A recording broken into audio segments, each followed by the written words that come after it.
Hello friends, welcome to my channel. দেশ এবং দেশের বাইরে থেকে যারা আজকে আমার ভিডিওটি কন্টিনিউ করেছেন প্রত্যেককে gardener TRIPS with Kamal YouTube চ্যানেলে স্বাগতম। তো ফ্রেন্ডস, আজকে আমি যে বিষয়টি নিয়ে আলোচনা করব, প্রত্যেক ছাদ বাগানি কখনো না কখনো এই সমস্যার সম্মুখীন হয়েছে।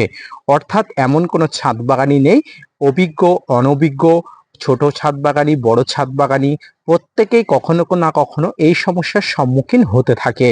তো আজকের যে ভিডিওর বিষয় নিয়ে আলোচনা করব সেটি হচ্ছে গাছের পাতা পোড়ার সমস্যা, এবং এই পাতা পোড়ার সমস্যাকে আপনি কিভাবে দ্রুত সমাধান করবেন সেই বিষয়ে।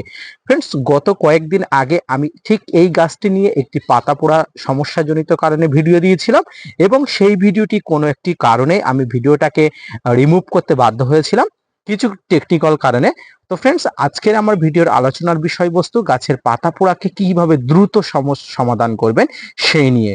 তো ফ্রেন্ডস, যত পরিমাণ ছাদ বাগানি আছে প্রত্যেক ছাদ বাগানির এই একটি সমস্যা, পাতা পোড়ার সমস্যা। তো আপনি যদি ছাদ বাগানি হয়ে থাকেন এবং আপনার ছাদ বাগানে যদি এমন আম গাছে পাতা পোড়ার সমস্যা হয়ে থাকে, তো ভিডিওটি মনোযোগ সহকারে দেখতে থাকুন। যত ছাদ বাগানি আছে প্রায় সব থেকে বেশি ছাদ বাগানি সমস্যায় পড়ে থাকে এই পাতা পোড়া জনিত সমস্যার কারণে। এই পাতা পোড়া গাছের এমন একটি সমস্যা যেটি ধীরে ধীরে গাছের সমগ্র পাতাগুলোকে নষ্ট করে দেয় এবং গাছগুলোকে ধীরে ধীরে মৃত্যুর দিকে ঠেলে দেয়। তো ফ্রেন্ডস, গাছের পাতা পোড়ার নানা কারণ থাকতে পারে, তবে বেশিরভাগ কারণ গাছের বিভিন্ন ধরনের সমস্যাজনিত কারণে থাকতে পারে। আমরা গাছের পাতা পোড়ার সমস্যাকে বিভিন্ন ভাগে ভাগ করি, বিভিন্নভাবে পর্যালোচনা করি। গাছের পাতা পোড়ার সমস্যা মানে গাছের শিকড়ের সমস্যা এমনটি নয়। পাতা পোড়ার সমস্যা বিভিন্ন কারণে ঘটতে পারে, আর এই বিভিন্ন কারণের মধ্যে অন্যতম আরেকটি যে কারণ সেটি হচ্ছে মাটিতে নাইট্রোজেনের টক্সিসিটি। ফ্রেন্ডস, নাইট্রোজেনের টক্সিসিটি আসলে কি সেটি আপনাদের প্রথমে জানা উচিত। আমরা গাছের বিভিন্ন ধরনের খাবার প্রয়োগ করার সময় নাইট্রোজেন সমৃদ্ধ খাবার গাছের গোড়াতে দিই। সেটি হাড় গুঁড়ো হোক, শিংকুচি হোক, বিভিন্ন ধরনের এনপিকে হোক বা জৈব সার হোক, ভার্মি কম্পোস্ট হোক, সমগ্র সারে নাইট্রোজেন কিন্তু কোনো না কোনো মাত্রায় থেকে থাকে। আর এটাই হচ্ছে সর্বনাশের মেন জিনিস। গাছের মাটিতে বেশি পরিমাণ নাইট্রোজেন হয়ে গেলে, অর্থাৎ গাছের মাটি বেশি পরিমাণ নাইট্রোজেন যুক্ত হয়ে গেলে নাইট্রোজেন টক্সিসিটি হয়ে যায়। অর্থাৎ মাটিতে নাইট্রোজেনের পরিমাণ বেশি হয়ে গেলে গাছের পাতা পুড়তে থাকে, সেটি গাছের শিকড়ে সরাসরি এফেক্ট ফেলে এবং সেই এফেক্টটি গাছের পাতাতে হয়ে থাকে। ফ্রেন্ডস, গত কয়েকদিন আগে আমি যে ভিডিওটি দিয়েছিলাম সেই ভিডিওটিতে আপনারা দেখেছিলেন গাছের পাতাগুলো কি বিশ্রীভাবে পোড়া ছিল, এবং উদাহরণস্বরূপ আমি এখনো দেখাতে পারি গাছের গোড়াতে সেই পাতাগুলো আমি আপনাদের দেখানোর পরে পাতাগুলো ঝরিয়ে দিয়েছিলাম, এবং সেই ঝরানো পাতাটি এখনো আপনাদের সামনে এখানে আছে। কি বিশ্রীভাবে গাছের পাতাগুলো পুড়ে গেছিল। তো এখনো পাতাগুলি কাঁচা আছে। তো এই ধরনের পাতাগুলো থেকে আপনারা দেখুন, প্রায় এক সপ্তাহ পরে গাছের অবস্থা দেখুন। পাতাগুলো, নতুন পাতাগুলো একদম ঝকঝকে তকতকে, কি সুন্দর একটা অবস্থা হয়েছে। তো এত দ্রুত আমি কি করে সমাধান করলাম সেটি এবার আপনাদের সঙ্গে আলোচনা করব। তো ফ্রেন্ডস, সর্বপ্রথম আমি আপনাদের বলবো যে আপনারা গাছের গোড়াতে নাইট্রোজেন যুক্ত খাবার একদমই দেবেন না। ফ্রেন্ডস, নাইট্রোজেন যুক্ত খাবার আপনারা যত গাছের গোড়াতে দেবেন তত কিন্তু গাছের সমস্যা হতে পারে। আপনারা কি গাছের গোড়াতে কি একদমই নাইট্রোজেন যুক্ত খাবার দেবেন না? উত্তরটি হলো হ্যাঁ, দেবেন, কিন্তু খুবই অল্প পরিমাণে। টবের মাটি যেহেতু সংক্ষিপ্ত একটি জায়গা, সীমিত একটি জায়গা, আর এই সীমিত জায়গায় যদি অধিক পরিমাণ নাইট্রোজেনের বেড়ে যায় তাহলে কিন্তু গাছের পাতা পোড়ার সমস্যা আপনি আটকাতেই পারবেন না। তাই আপনারা টবের মাটিতে বেশি পরিমাণ নাইট্রোজেন ঘটিত খাবার একদমই দেবেন না।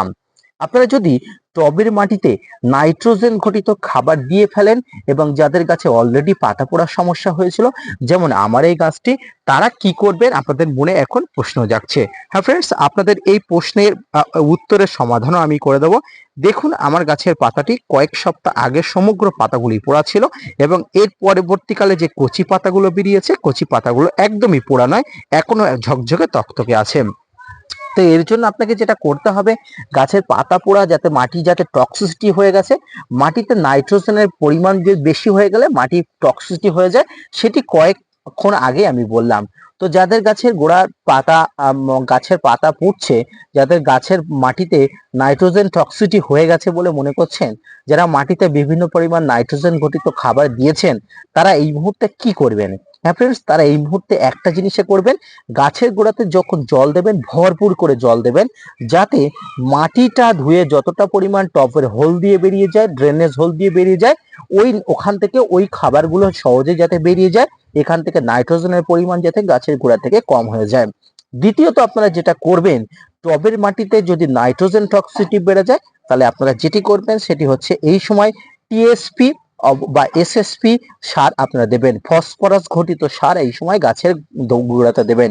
ফ্রেন্ডস, আপনারা যেটি দেখতে পাচ্ছেন আমার গাছের গোড়াতে ফসফরাস ঘটিত সার অর্থাৎ এসএসপি বলুন বা টিএসপি বলুন, এই সারটি আমি দিয়েছি।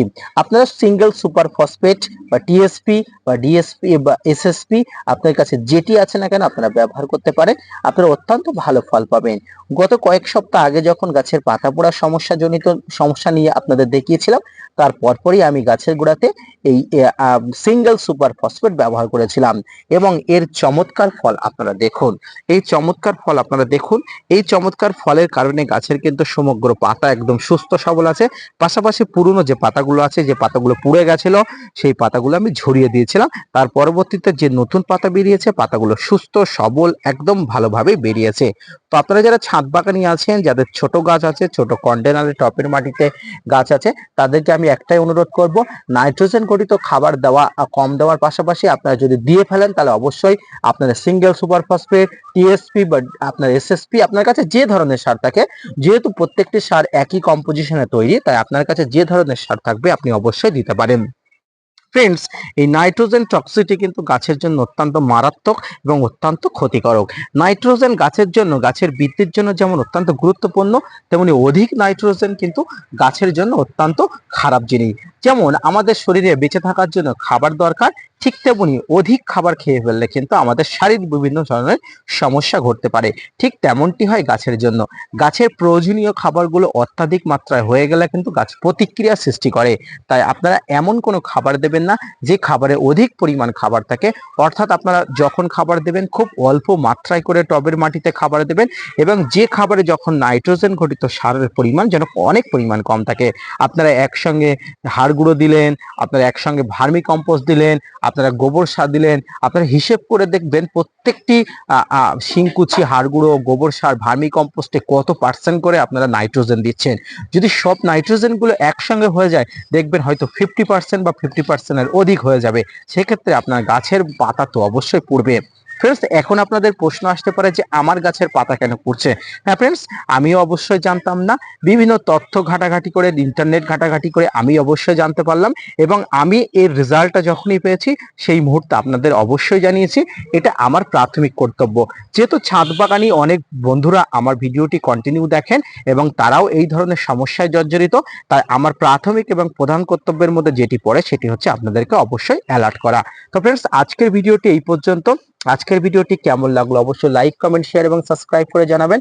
পাশাপাশি gardener TRIPS with Kamal YouTube চ্যানেলকে সাপোর্ট করবেন, এবং এখনো পর্যন্ত যারা গাছের গোড়াতে আপনার single super phosphate, TSP, SSP যে ধরনের সার আছে, এই সুপার ফসফেট জনিত সারগুলো আপনার গাছের গোড়াতে দেননি, অত্যন্ত জরুরিভাবে গাছের গোড়াতে দিন।